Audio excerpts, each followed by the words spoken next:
Assalamualaikum warahmatullahi wabarakatuh. Jadi hari ini saya akan melakukan presentasi hasil dari analisis jaringan sosial hubungan klasifikasi usia pada penggunaan media sosial terhadap kemudahan akses konten pornografi dan seksisme di media sosial.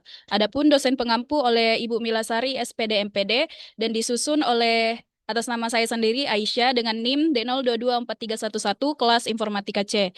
Program Studi Informatika Fakultas Teknik Universitas Sulawesi Barat. Perkembangan media sosial meningkatkan kerentanan penyebaran konten pornografi dan seksisme.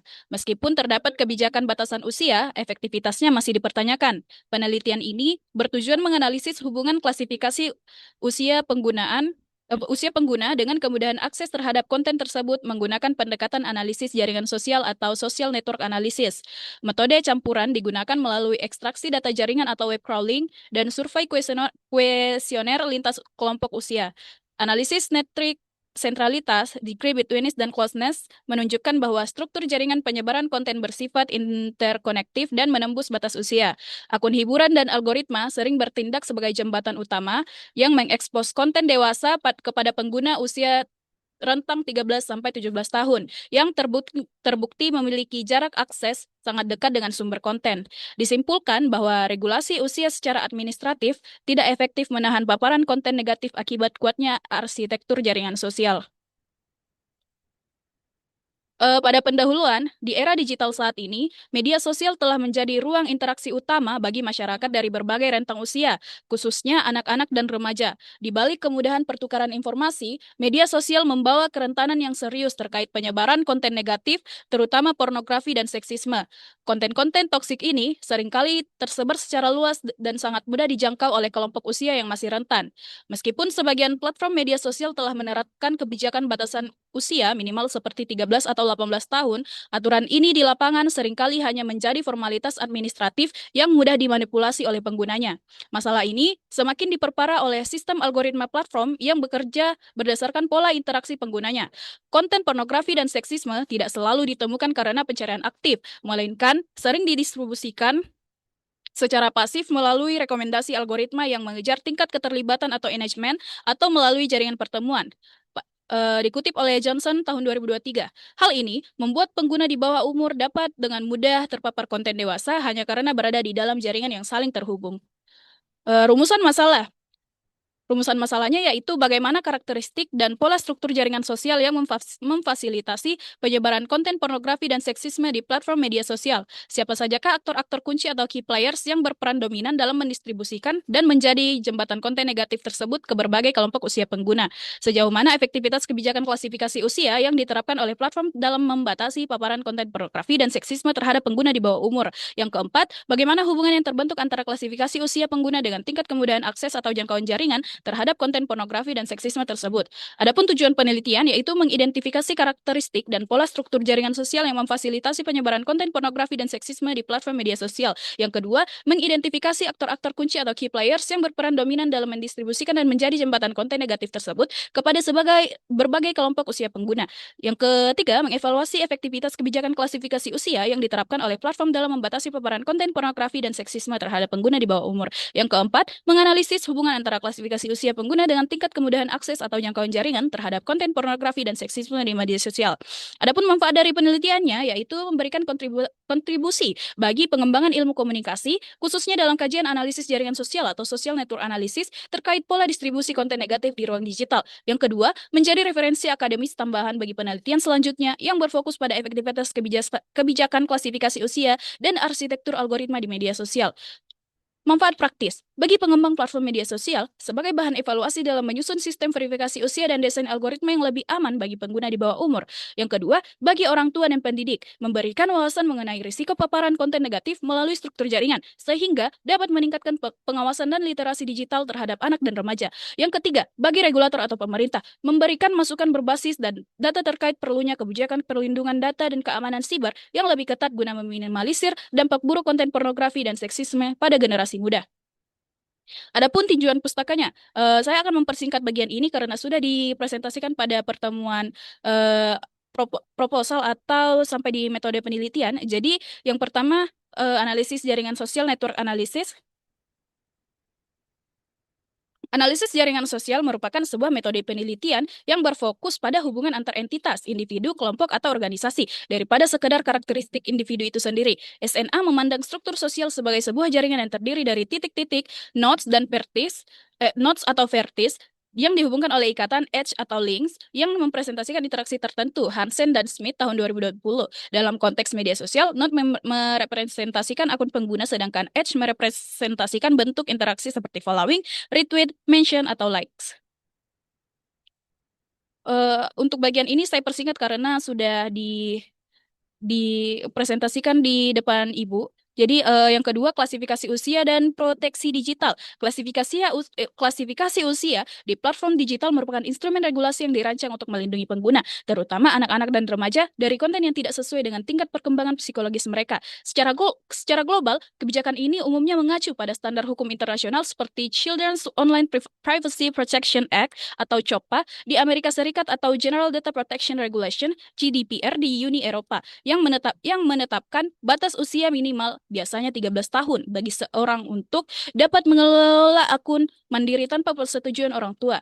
Namun, efektivitas sistem klasifikasi ini sering menjadi perdebatan dalam kajian keamanan siber. Terdapat beberapa aspek krusial yang dibahas dalam literatur terkait kegagalan proteksi digital ini. Yang pertama, kelemahan gerbang usia atau age gates. Yang kedua, paradoks perlindungan privasi versus keamanan. Dan yang ketiga, ketiadaan segregasi algoritma. Yang keempat, literasi digital sebagai secondary protection. Pornografi dan seksisme di media sosial. Dalam ekosistem media sosial yang sangat dinamis, konten negatif seperti pornografi dan seksisme tidak lagi hanya muncul dalam bentuk yang vulgar atau eksplisit, melainkan telah berevolusi menjadi bentuk-bentuk yang lebih tersamar dan kompleks. Fenomena ini menciptakan tantangan besar bagi sistem moderasi karena konten otomatis serta literasi digital pengguna. Yang pertama, seksisme digital dan misogini yang di medias. Kamuflase dan reproduksi konten, amplifikasi algoritma dan keterlibatan, dan yang terakhir normalisasi dan dampak pada pengguna muda. Hubungan struktur jaringan dengan kemudahan akses. Kemudahan seorang pengguna dalam mengakses atau terpapar konten negatif di media sosial tidak lagi murni ditentukan oleh niat pencarian individu secara aktif, melainkan sangat bergantung pada posisi struktural mereka dalam topologi jaringan sosial. Hubungan antar pengguna membentuk jalur-jalur informasi yang secara otomatis mengarahkan distribusi konten sehingga menjebol batasan-batasan demografis administratif yang telah diatur oleh platform. Posisi jaringan sebagai determinan risiko. Peran akun anonim dan super spreaders, kebocoran jaringan atau network leaks lintas usia, gagalnya batasan usia menghadapi arsitektur jaringan. Yang ketiga ada metode penelitian. Metode penelitian yang digunakan ada pendekatan kuantitatif eksplanatori, desain komputasional melalui SNA, dan sumber dan teknik pengumpulan datanya itu penentuan kata kunci atau keywords dan tagar hashtag, kemudian penarikan data interaksi, web scraping atau data crawling. Yang ketiga ada ekstraksi mendata dan identifikasi proksi usia, kemudian ada populasi dan sampel. Dalam populasinya kita tidak didefinisikan berdasarkan batasan geografis fisik, melainkan berdasarkan batasan ekosistem digital dan interaksi di kursus. Oleh karena itu, populasi dalam penelitian ini adalah seluruh akun media sosial yang terdeteksi aktif memproduksi, mendistribusikan, atau berinteraksi dengan konten yang memuat kata kunci dan tagar terkait seksisme maupun pornografi selama periode observasi waktu yang telah ditentukan oleh peneliti. Kemudian, sampel dan teknik pengambilan sampel. Mengingat besarnya volume data di media sosial dan adanya keterbatasan dalam mengidentifikasi usia setiap pengguna secara spesifik, pengambilan sampel tidak dilakukan secara acak. Penarikan sampel menggunakan teknik purposive sampling, di mana peneliti menetapkan kriteria-kriteria spesifik agar data yang dianalisis benar-benar relevan dengan rumusan masalah mengenai efektivitas klasifikasi usia. Mungkin kita lanjut saja kepada hasil dan pembahasan. Yang pertama, gambaran umum data jaringan. Proses pengumpulan data dilakukan melalui crawling interaksi pada platform X atau sebelumnya Twitter menggunakan kata kunci dan tagar terpilih selama periode observasi 1 bulan. Data mentah yang berhasil ditarik kemudian melalui tahap pemrosesan atau data cleaning untuk mengeliminasi duplikasi, akun spam, dan noise yang tidak relevan. Setelah proses pembersihan, dataset akhir yang digunakan dalam analisis ini terdiri dari 1.247 nodes atau akun pengguna dan 4.832 edge atau interaksi terarah berupa retweet, mention, dan replay yang saling terhubung dalam satu ekosistem jaringan distribusi konten negatif. Dari total 1.247 nodes tersebut, sebanyak 389 akun atau 31,20% berhasil diklasifikasikan ke dalam kelompok di bawah umur atau kurang dari 18 tahun berdasarkan proksi jejak digital profil atau deklarasi usia, referensi pendidikan SMP atau SMA, dan konten biografi. Sementara itu, 858 akun atau 68,8% diklasifikasikan sebagai kelompok dewasa atau di atas dari 18 tahun. Data ini kemudian diimpor ke dalam perangkat lunak GEPI versi 0.10 dalam format GraphML untuk divisualisasikan dan dihitung nilai sentralitasnya. Hasil visualisasi jaringan dengan GEPI. Visualisasi jaringan dilakukan menggunakan GEPI dengan algoritma tata letak Force Atlas 2 yang menempatkan nodes secara spesial berdasarkan kekuatan interaksi antar akun. Nodes direpresentasikan dengan dua warna berbeda. Merah untuk kelompok di bawah umur atau kurang dari 18 tahun dan biru untuk kelompok dewasa atau di atas 18 tahun. Ukuran nodes diatur proporsional terhadap nilai digit centrality masing-masing akun, sehingga akun-akun dengan koneksi terbanyak tampak lebih besar secara visual. Jadi begini tampilan dari hasil GEPI. Jadi di sini ada penjelasannya. Digit centrality untuk akun remaja atau di bawah 18 tahun itu 0,0412, untuk dewasa itu 0,0387 dan yang lainnya itu 0,384. Begitupun dengan betweenness centrality pada remaja di bawah 18 tahun itu 0,0089 dan di atas 18 tahun itu 0,0076. Adapun closeness centrality-nya untuk remaja di bawah 18 tahun yaitu 0,3841 dan dewasa di atas 18 tahun 0,3729. Hasil visualisasi menunjukkan bahwa jaringan tidak terbentuk secara terpisah berdasarkan kelompok usia. Sebaliknya, nodes berwarna merah atau remaja tersebar merata di seluruh klaster jaringan, termasuk di dalam klaster inti atau core cluster yang paling padat, di mana akun-akun penyebar konten dewasa dengan digital centrality tertinggi berada. Temuan visual ini secara langsung mengkonfirmasi hipotesis awal bahwa tidak ada pemisahan ekosistem atau algorithmic segregation yang efektif antara pengguna dewasa dan pengguna di bawah umur dalam jaringan tersebut. Deteksi komunitas atau community detection dilakukan menggunakan algoritma modularity atau low-Vein method di GEPI dan menghasilkan nilai modularity sebesar 0,412 yang mengindikasikan adanya struktur komunitas yang cukup jelas, namun tidak cukup kuat untuk memisahkan konten berdasarkan demografi usia.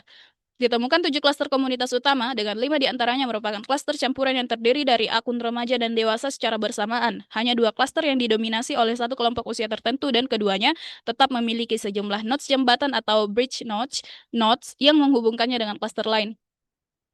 Hasil perhitungan metrik sentralitas. GEPI digunakan untuk menghitung 3 metrik sentralitas utama bagi setiap node dalam jaringan. Hasil kalkulasi kemudian diekspor ke format CSV dan dikelompokkan berdasarkan klasifikasi usia untuk keperluan uji statistik. Ringkasan nilai-nilai rata metrik sentralitas per kelompok usia disajikan sebagai berikut. Yang pertama, degree centrality. Rata-rata degree centrality kelompok di bawah umur atau di bawah 18 tahun tercatat sebesar 0,0412. Sedangkan kelompok dewasa atau di atas 18 tahun memiliki rata-rata 0,387.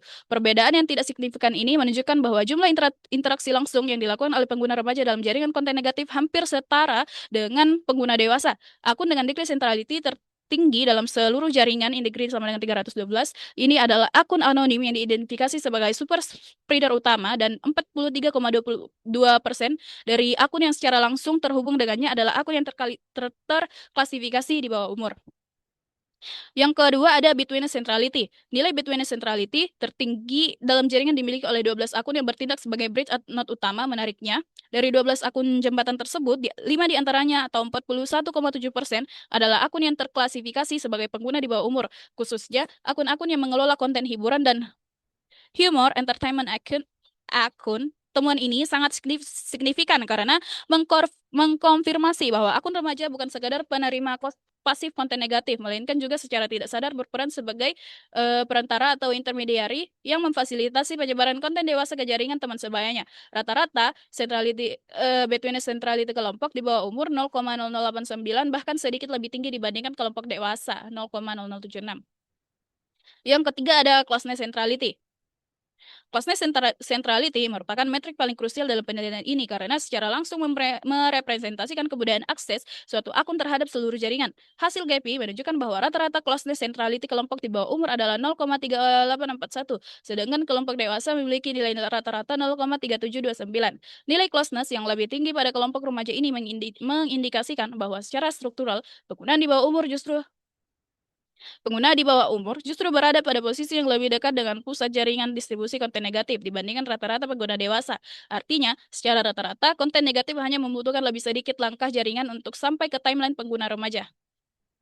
Hasil uji statik Hasil uji statistik inferensial. Data skor sentralitas yang diekspor dari GPI diuji menggunakan analisis statistik non-parametrik. Uji normalitas Shapiro-Wilk menunjukkan bahwa distribusi data sentralitas pada kedua kelompok tidak berdistribusi normal, yang mengkonfirmasi pemilihan uji non-parametrik sebagai pendekatan yang tepat. Kita langsung masuk di pembahasan. Pada pembahasan mungkin dipersingkat saja, berdasarkan temuan yang telah dipaparkan, dapat dinyatakan bahwa hipotesis penelitian ini diterima arsitektur jaringan sosial yang terbuka dan saling terkoneksi terbukti meruntuhkan efektivitas sistem klasifikasi usia administratif yang diterapkan oleh platform media sosial. Temuan ini sejalan dengan argumen Davis dan Weinstein tahun 2006 yang menegaskan bahwa interkonektivitas interkonektivitas jaringan yang sangat tinggi menciptakan kebocoran konten dewasa yang tidak dapat dibendung hanya dengan mekanisme pembatasan usia berbasis teks. Temuan paling mengejutkan adalah ditemukan akun-akun remaja yang menduduki posisi between centrality tinggi sebagai break node. Fenomena ini menjelaskan mengapa konten negatif dapat menyebar begitu cepat ke dalam kelompok sebaya remaja. Akun-akun hiburan dikelola oleh pengguna muda karena sifatnya yang aktif berinteraksi lintas komunitas yang secara tidak disadari bertransformasi menjadi jembatan distribusi konten yang sangat efektif. Hal ini memperkuat temuan Rahmawati dan Suryani tahun 2022 mengenai peran akun-akun dengan in degree dan out degree tinggi sebagai super spreaders dalam jaringan konten toksik di Indonesia. Nilai closely centrality yang justru lebih tinggi pada kelompok remaja menunjukkan paradoks yang serius. Sistem yang dirancang untuk melindungi pengguna muda justru membiarkan mereka berada pada posisi paling rentan secara struktural di dalam jaringan. Kondisi ini terjadi karena sebagaimana diargumentasikan oleh Bruns et al. Tahun 2025, mekanisme Gate yang bersifat self-report membuat data usia yang tersimpan di sistem platform pada dasarnya tidak dapat diandalkan sebagai dasar pembatasan konten algoritmik yang nyata. Selain itu, ditemukan pula bahwa konten seksisme lebih banyak bersirkulasi dalam bentuk tersamar atau meme, humor satir dibandingkan konten pornografi eksplisit, sehingga lebih sulit dideteksi oleh sistem moderasi otomatis platform. Hal ini konsisten dengan penjelasan Vickery dan Everbatch tahun 2018 mengenai kamuflase seksisme digital di balik budaya populer, serta temuan Ging dan Siapera tahun 2019 tentang amplifikasi algoritma terhadap konten yang memicu interaksi emosional tinggi. Logika enablement yang menggerakkan algoritma platform pada akhirnya secara paradoksal menjadi akselerator utama penyebaran narasi seksisme kepada audiens remaja.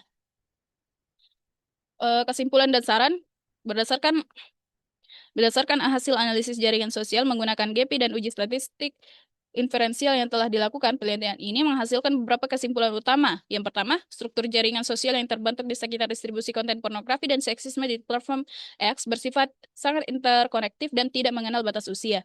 Yang kedua, aktor-aktor kunci atau key players yang paling dominan dalam mendistribusikan konten negatif adalah akun-akun anonim berkarakter super spreader dengan indeks centrality yang tinggi.